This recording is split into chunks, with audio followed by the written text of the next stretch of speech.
How's it going, everybody? Welcome back to another video. Prozzie here, and I figured I would piss off the internet once more by doing a video about China versus Taiwan. 3 more differences that I thought of. I said the last time I did this that if I thought of 3 more, then or if I thought of more differences, I'd make a video about it. Just gonna get out of the old house here. That's our landlords are having their Chinese New Year celebrations. Xi Nian Kuai Le.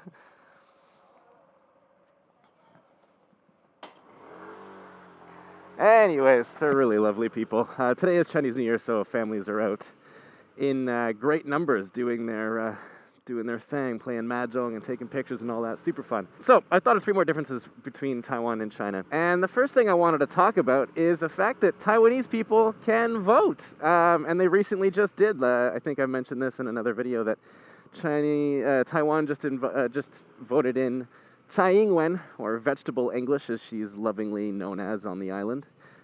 She kind of won by a lot. Nobody really wanted to vote for the KMT. But anyways, it's something that Taiwanese people can enjoy and something that Chinese people simply cannot. I actually can't believe I missed this one in my last video. It's such an obvious giant difference.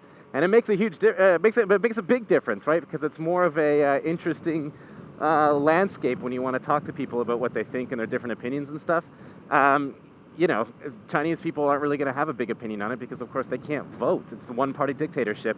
And people are often, especially Westerners, are often baffled by that. Like, how can China be a one-party state in the year 2020?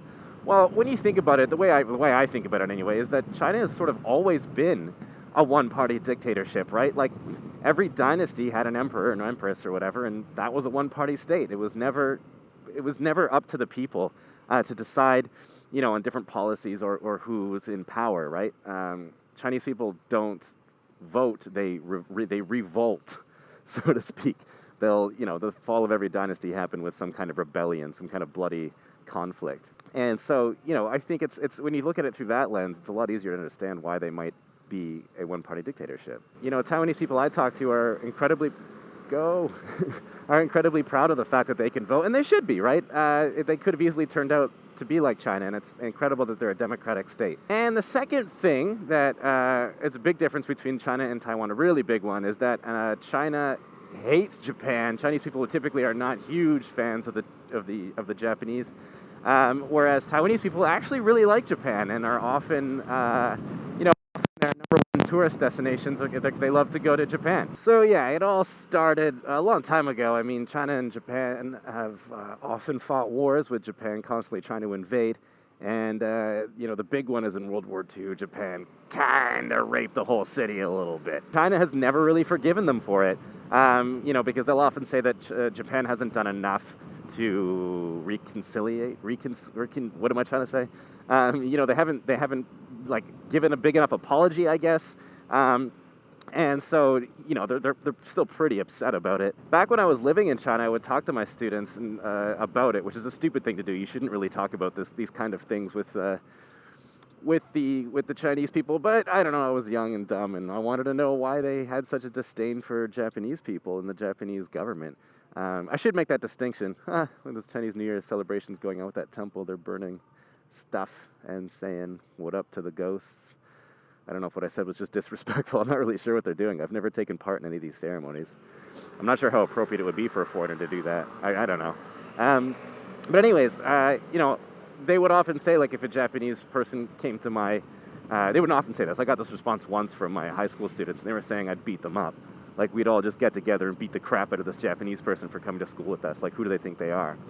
And it's a crazy mentality to have, I guess, but it exists. Taiwan doesn't have that same mentality at all. They really like Japan. They're obsessed with it. They love Japanese anime, Japanese movies, Japanese fucking products. They love going to Japan. They really respect the Japanese culture. The reason for that is Japan actually made a lot of improvements to Taiwan. They ruled the island with police instead of the military, which was something they really appreciated. They kind of civilized it, and they brought a larger economy to the island. And I don't know, I think that when the KMT came down, the local Taiwanese were not particularly impressed with what they saw.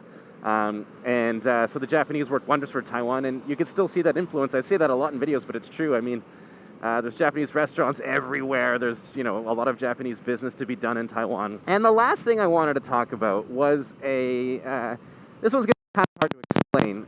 So Chinese culture is a collectivist culture, right? It's Taiwanese people still have their Chinese culture, and the way it works is they sort of sacrifice the sovereign individual for the greater good of the group of people, right? Your family is more important than yourself. That's very different from Western mind, where the only thing that matters is yourself, and if you can conduct yourself in a proper manner, then everything else will fall into place.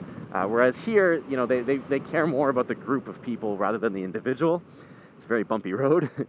Let's go this way. I don't want to wait for that red light. Oh, another red light. Damn it. Thanks, Taiwan. And so, yeah, they're very much collectivist. Taiwan and China are similar in that respect. However, because of the communist government, China takes it a step further. So it's like if you insult one Chinese person, you've insulted all Chinese people. If you insult the government, you've insulted every single Chinese person. It's like this sort of glass heart mentality that's, I don't know, it's really annoying as a YouTuber as well because, I've often criticized China. I might have said some things that are kind of not so nice about China, and they just get so upset about it. Like, how dare you insult the people of China? Or, it's like, it's not just an insult on me, it's an insult on everybody here. You can look for it, too, in the way that the government responds to criticism or responds to sort of negative press that they get. It's often not, it's a personal attack that they take it as. If I say something even slightly negative, if you look at the way a Taiwanese responds to that, it's like, it's not taken personally. It's not taken in a bad way. It's often taken as like a, we'll try and improve kind of thing. It kind of makes me feel bad every time I do this. I know that some Taiwanese person is going to rush to an apology and say how sorry they are that Taiwan is like that or that I'm having a bad experience because they're so friendly and they're so nice. If a foreigner is having a bad experience here in Taiwan, they feel like they have some kind of responsibility to apologize and, make it better, I guess. I'm not really sure. I found that to be a big difference in the way that they receive foreigners is one is taken as a personal attack and the other one is taken as like I don't know. They're slightly more understanding. And it's time now to read the top comment from last week's video, which was about Taiwan was not what we expected. We've talked about things that surprised about Taiwan. You can check that out if you click on the top corner of your screen.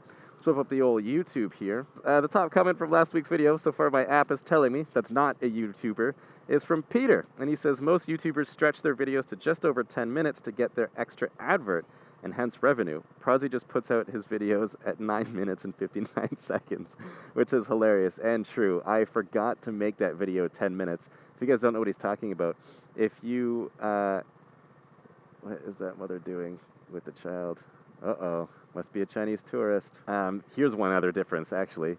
So that kid is doing his business in public behind the poles there, and all these Taiwanese people are looking at them like she's got 10 heads.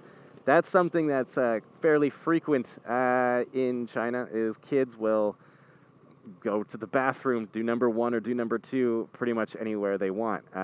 Chinese kids will often wear pants with slits down the middle of their butt, basically, and that's for easy access. They can just squat down and do it anywhere. I remember I was in a train station in, where was I? I think it was in Henan province, and some kid just pissed right in the middle of like some queues. And I like stood there and I was in a very long queue, so my queue hadn't moved for a while. And I watched people just like sandals, just trod through this kid's piss because they didn't see it, and it's so gross. And you don't say anything in China because no one does. It's none of your business. A lot of people might give me flack and be like, well, why didn't you scold the woman? Why didn't you tell them that that's not okay? It's like, because in China, it's not my business. You stay well away from family matters. It's something that they associate with mainlanders, so they absolutely can't stand it when they see people do it. It's kind of gross, but it is something to look out for if you're moving to China. You are going to see kids, do their business on the street. It's just, I don't know what to tell you. More praying going on. Gong si fat's eye. I'm not sure what the response is to people praying. There you go. There's a bonus difference. Taiwanese people are cleaner, a lot cleaner. So yeah, what the guy's talking about, if I make my video 10 minutes or longer, I can put 3 ads in my video, whereas if it's under 10 minutes, I think I can only have 2 ads or something like that. I'm not sure. But anyways, that's that's my video. Hope you guys enjoyed it. Consider following me on Patreon. Please subscribe. I feel like my subscriber number has stagnated. Got videos every single week. My Instagram is Prozzie_SR. You can follow me there to catch up on my day-to-day life. And yeah, finally back home. Gonna edit this video. And I'll catch you guys on the next one. Stay positive.